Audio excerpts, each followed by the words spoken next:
नमस्कार, स्वागत है आपका बिहार समाचार में। अब बिहार के मुख्यमंत्री नीतीश कुमार भी लगता है सुरक्षित नहीं है। मुख्यमंत्री नीतीश कुमार जी के सामने ही बम फेंक दिया गया है। साथ ही बड़ी खबर है कि बिहार में दारू बंद होने के बाद अब गुटखा भी बंद होने वाला है। बिहार में रजनीगंधा और तुलसी बंद किया जा रहा है। तो आज की बड़ी खबरों पर बात करने से पहले आपसे एक छोटी सी अनुरोध है, कृपया वीडियो को एक प्यारा सा लाइक अवश्य कर दीजिएगा।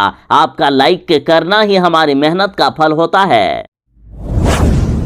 बिहार में दारू के बाद अब गुटखा भी बंद होने वाला है। देखिए, तेज प्रताप यादव ने मुख्यमंत्री नीतीश कुमार जी से बड़ी मांग कर दी है कि रजनीगंधा और तुलसी भी बंद करो। लालू यादव के बेटे तेज प्रताप यादव ने कहा कि दारू बंद तो बहुत हो गया, अब जरा इसको भी बंद करवाइए। बिहार में गुटखा बंद करने की मांग हो रही है। दरअसल राजद ये मुहिम चला रहा है कि बंद करो रजनीगंधा और तुलसी। तेज प्रताप यादव ने मुख्यमंत्री जी से कहा कि नीतीश चाचा जी, ये दारू बंद तो बहुत हुई, जरा रजनीगंधा तुलसी भी बंद करवाइए। कहीं आप भी तो मुंह में रजनीगंधा और कदमों में दुनिया वाली बात पर यकीन तो नहीं कर रहे।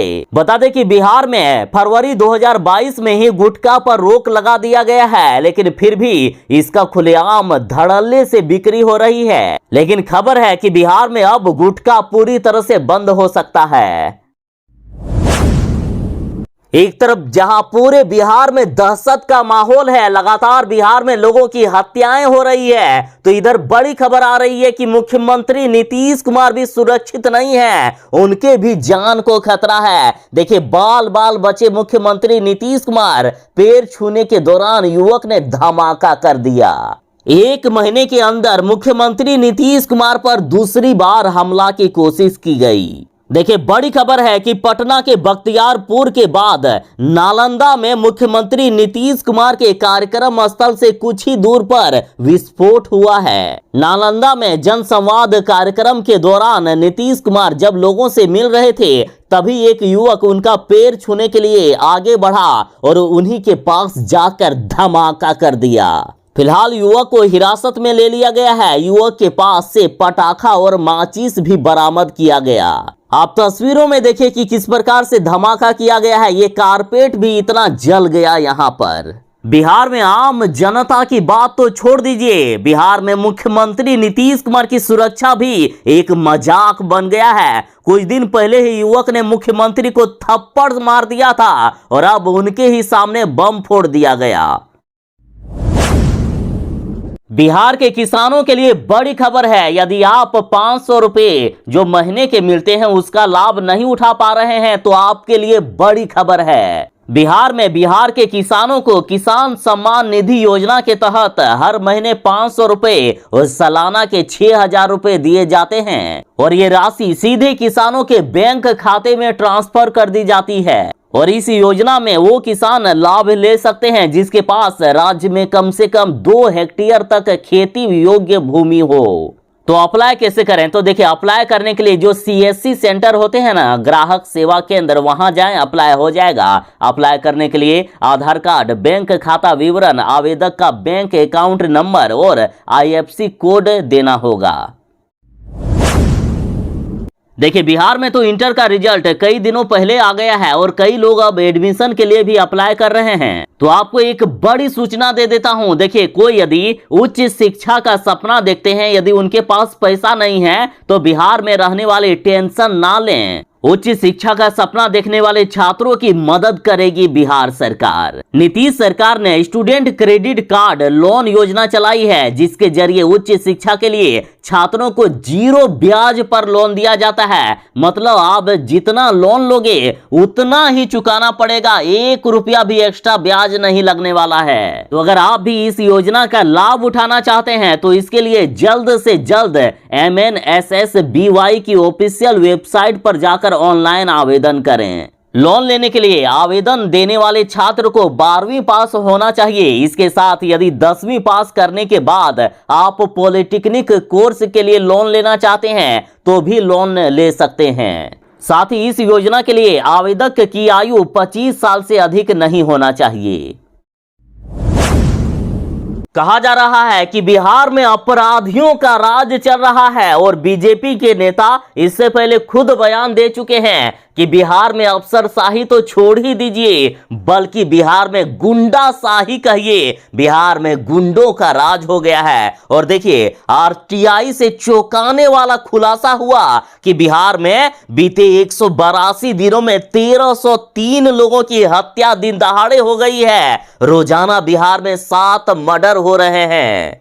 तो वहीं बिहार के पटना जिले में सबसे ज्यादा हत्याएं हुई है, जिस वजह से राजधानी अपराधियों का गढ़ बन गया है। और इसी बीच आरटीआई से चौंकाने वाला खुलासा हुआ। देखिए, पिछले 6 महीने में बिहार में 1303 हत्याएं हो गई है। और अगर पिछले 3 महीनों की बात की जाए तो फरवरी, मार्च और अप्रैल में कहीं ना कहीं आपराधिक वारदातों में और भी ज्यादा तेजी आई है। और बिहार में आलम यह हो गया है कि आम इंसान तो छोड़ दीजिए, जनप्रतिनिधि भी सुरक्षित नहीं है। आए दिन बिहार के किसी न किसी जिले में रंगदारी की वजह से हत्या की वारदात हो रही है। वहीं व्यवसायियों में दहशत का माहौल है। हालात इतनी खराब है कि बिहार में प्रतिदिन करीब 7 मर्डर के केस दर्ज होते हैं। बीते दिन जहां मुख्यमंत्री नीतीश कुमार जी के सामने एक युवक ने बम फोड़ दिया है और इसके पहले भी मुख्यमंत्री पर कई हमले हुए हैं। चलिए जानते हैं मुख्यमंत्री पर कब कब किसने किसने हमला किया। देखिए, बीते दिन नालंदा में मुख्यमंत्री नीतीश कुमार की सुरक्षा में बड़ी चूक हुई। नालंदा में उनके कार्यक्रम में बम फोड़ दिया गया। दरअसल एक युवक ने मुख्यमंत्री नीतीश कुमार जी के सामने ही पटाखा बम फोड़ दिया। और इससे पहले उनके जनता दरबार में एक फरियादी ने मुख्यमंत्री नीतीश कुमार पर चप्पल फेंक दी थी। तो वहीं 2 साल पहले शराबबंदी का जिस तरह से बिहार में नौटंकी चल रही है, उसको लेकर एक चुनावी कार्यक्रम में नीतीश कुमार पर प्याज से लेकर पत्थर तक फेंके गए थे। और लाचार होकर मुख्यमंत्री जी को यह कहना पड़ा था कि जितना फेंकना है फेंकने दो। तो वहीं अक्टूबर 2018 में भी मुख्यमंत्री नीतीश कुमार जी पर चप्पल फेंकी गई थी। और इसके पहले मई 2012 में जनता ने परेशान होकर मुख्यमंत्री नीतीश कुमार जी के गाड़ी में ही हमला कर दिया था। साथ ही बिहार की जनता ने परेशान होकर मुख्यमंत्री नीतीश कुमार जी को काला कपड़ा भी दिखाने का काम किया है। इन सरकारों को तो शर्म आती नहीं है। अरे साहब, जनता ने आपको इसलिए वोट दिया क्योंकि आपने वादा किया था कि अच्छे दिन आएंगे और महंगाई कम होगी, लेकिन अब आप कह रहे हो कि हम कुछ नहीं कर सकते। देखिए, एक तरफ जहां पेट्रोल और डीजल की बढ़ती कीमतों पर मुख्यमंत्री नीतीश कुमार जी ने कह दिया है कि राहत देना अभी संभव नहीं है, हम कुछ नहीं कर सकते हैं, जो कर सकते हैं वो केंद्र सरकार कर सकते हैं। बिहार की जनता ने अपना नेता आपको चुना है और आप कह दोगे कि हम कुछ नहीं कर सकते, तो कैसे चलेगा। और अब तो बिहार में बीजेपी के डिप्टी सीएम ने भी कह दिया है कि केंद्र सरकार भी तुरंत कुछ नहीं कर सकती है, तुरंत कोई भी समाधान नहीं निकाला जा सकता है पेट्रोल डीजल की कीमतों को लेकर। लेकिन यहाँ एक बात गौर करने वाली है कि जब जब चुनाव आता है तब कैसे दाम कम हो जाते हैं पेट्रोल डीजल के, तब दाम कैसे स्थिर हो जाते हैं। इस बार भी जब 5 राज्यों में विधानसभा चुनाव हो रहा था तो पेट्रोल डीजल के दाम पूरे महीने नहीं बढ़े थे। और उसके साथ ही इसके पहले वाले चुनाव में पेट्रोल डीजल के दाम में 5 रुपए की कमी की गई थी। तो क्या सिर्फ जनता को बेवकूफ बनाने के लिए दाम कम करोगे ताकि उनका वोट लिया जा सके और बाद में डेली दाम बढ़ाओगे? देखिए, इस बार भी विधानसभा चुनाव के रिजल्ट आने के बाद प्रतिदिन लगभग 80-85 पैसा पेट्रोल और डीजल की कीमतों में बढ़ोतरी हो रही है। और ये सरकार कह रही है कि हम कुछ नहीं कर सकते। बिहार के बोचहा विधानसभा उपचुनाव संपन्न हो गया है। 16 अप्रैल को चुनाव का रिजल्ट आने वाला है और बिहार में 59.2 यानी 59.2% वोटरों ने मताधिकार का प्रयोग किया। हालांकि चुनावी मैदान में कुल 13 उम्मीदवार हैं, लेकिन मुख्य मुकाबला बीजेपी और आरजेडी में माना जा रहा है। बीजेपी उम्मीदवार बेबी कुमारी तो वहीं आरजेडी के उम्मीदवार अमर पासवान हैं और वीआईपी के गीता कुमारी के बीच अब युद्ध माना जा रहा है। तेजस्वी यादव ने यहां तक ऐलान कर दिया है कि चुनाव तो हम ही जीतने वाले हैं। मुसाफिर पासवान के बेटे अमर पासवान ही चुनाव जीतेंगे। तो वहीं मुकेश सहनी का भी ऐलान है कि जनता का प्यार हमें मिलेगा, वीआईपी पार्टी इस बार ऐतिहासिक जीत दर्ज करेगी। अब देखना यह है कि किसमें आखिर कितना है दम।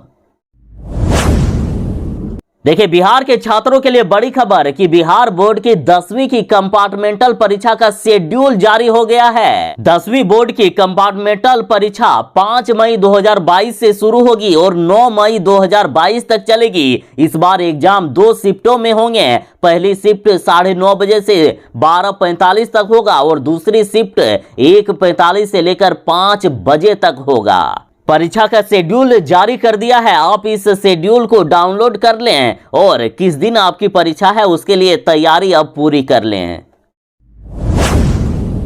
जो लोग बिहार में शिक्षक बनने की चाह रखते हैं उनके लिए बड़ी खबर है। देखिए, बीपीएससी ने जो हेडमास्टर पदों पर बहाली निकाली थी उसका लास्ट डेट एक बार फिर से बढ़ा दिया गया है। देखिए, बीपीएससी हेडमास्टर रिक्रूटमेंट 2022 के लिए 11 अप्रैल तक लास्ट डेट रखी गई थी, लेकिन अब इसे आगे बढ़ाकर 21 अप्रैल 2022 तक कर दिया गया है। और इसमें हेडमास्टर बनने के लिए एज लिमिट की बात करें तो 31 साल से लेकर 47 साल के बीच रखी गई है। जो लोग अप्लाई नहीं किए हैं जल्दी अप्लाई कर दें। अप्लाई करने के लिए ऑनलाइन bpsc.bihar.gov.in पर जाएं।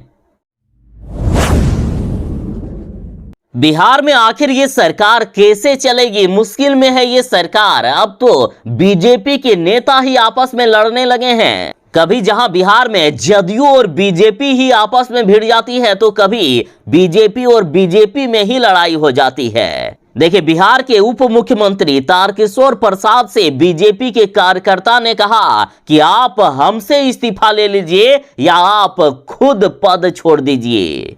बिहार में किस तरह से अफसरशाही हावी है इसका काला सच एक बार फिर से सामने आ गया है। दरअसल बीजेपी कार्यकर्ताओं का आरोप है कि कोई भी विभाग हो, पदाधिकारी जनप्रतिनिधियों और जनता की अनदेखी करते हैं। बीजेपी नेता कह रहे हैं कि पदाधिकारी मनमानी ढंग से काम करते हैं। कोई भी विभाग हो, काम नहीं होता है। हमारा काम है जनता की कठिनाइयों को सरकार तक पहुंचाना। या तो अब डिप्टी सीएम हमसे इस्तीफा ले या वे खुद इस्तीफा दे दे। दरअसल बिहार में अफसर या पदाधिकारी ठीक से काम नहीं कर रहे हैं। लगातार यहां धांधलियां हो रही है और इसकी शिकायत बीजेपी के कई नेताओं ने उप मुख्यमंत्री तारकिशोर प्रसाद से की, लेकिन उन्होंने अभी तक एक्शन नहीं लिया। और अब बीजेपी के कार्यकर्ता और नेता इतने ज्यादा गुस्से में हैं कि उन्होंने तारकिशोर प्रसाद से ही इस्तीफा मांग दिया। वाह रे बिहार की पुलिस, धन्य हो महाराज आप लोग। देखिए, वसूली करते हुए एक जिले से पहुंच गई दूसरे जिले पुलिस। ग्रामीणों ने पकड़ा तो छूट गया पुलिस का पसीना। बिहार की पुलिस पर अक्सर अवैध वसूली को लेकर आरोप लगते रहते हैं। ऐसी कई तस्वीरें सामने आ चुकी है जिसमें पुलिस के जवान अवैध वसूली करते हुए नजर आए हैं। और इस बार मामला बांका के धनकुंड थाना क्षेत्र का है। धनकुंड थाना क्षेत्र के पुलिसकर्मी दूसरे जिले में जाकर अवैध वसूली कर रहे थे। ये पुलिसकर्मी भागलपुर जिले के सनहोला थाना क्षेत्र में वसूली करते हुए पकड़ा गया। ग्रामीणों ने इन्हें बंधक बना लिया। पहले तो पुलिसकर्मी ने ग्रामीणों को वर्दी का धौंस दिखाया, लेकिन जब उन्हें पता चला कि उनका भेद खुल चुका है तो उन्होंने ग्रामीणों से माफी मांगी। उपचुनावों के लिए 4 राज्यों में वोटिंग संपन्न हो गई है। आसनसोल में बिहारी बाबू की किस्मत दांव पर लगी है। देखिए, पश्चिम बंगाल की 2 सीटें और महाराष्ट्र, बिहार और छत्तीसगढ़ की एक सीट पर मतदान मंगलवार को संपन्न हो गया। मंगलवार शाम 5 बजे तक आसनसोल लोकसभा में 64.3% और बालीगंज विधानसभा में 41.1% वोट पड़े। छत्तीसगढ़ की खेरागढ़ विधानसभा सीट पर 77.88% वोटरों ने मतदान किया। बिहार के बोचहा में शाम 6 बजे तक 59.2% का मतदान हुआ है। तो वहीं महाराष्ट्र के कोल्हापुर नॉर्थ सीट पर 60.09% वोटरों ने वोट किया और इन सभी सीटों पर 16 अप्रैल को मतगणना होने वाली है। और बिहार की बोचहा की बात करें तो 16 अप्रैल को यह फैसला हो जाएगा कि आखिर किसमें कितना है दम, बीजेपी में या फिर आरजेडी में किसमें कितना है दम। इसका फैसला 16 अप्रैल को होगा।